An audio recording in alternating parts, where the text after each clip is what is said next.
حدیث پاک میں آتا ہے کہ میرے آقا علیہ الصلوۃ والسلام تو جو فرمائے وہ حق ہے، مگر نبی پاک نے اس حدیث میں قسم اٹھائی ہے اور انفسائز کر دیا ہے کہ میں اللہ کی قسم کھا کر کہتا ہوں صدقہ دینے سے مال کم نہیں ہوتا۔ سبحان اللہ۔ فیصل بھائی آپ دیکھ لیں جو لوگ صدقہ کرتے ہیں، زکوٰۃ دیتے ہیں، ہر سال ان کی زکوٰۃ بڑھتی ہے۔ بالکل کیسے بڑھتی ہے؟ اٹ مینز ویلتھ بھی بڑھ گئی نا، جی۔ مال بڑھا تو زکوٰۃ بڑھی۔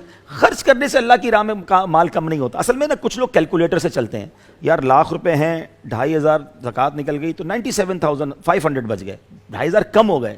یاد رکھ لیں آپ کے ناظرین، دنیا کا کیلکولیٹر اور ہے، رحمت کا کیلکولیٹر اور سبحان اللہ۔ ہے۔ دنیا کا کیلکولیٹر کہتا ہے کم ہو گئی، اللہ کی رحمت کا کیلکولیٹر آپ کو بتائے گا کہ اگلے سال کتنی بڑھ گئی۔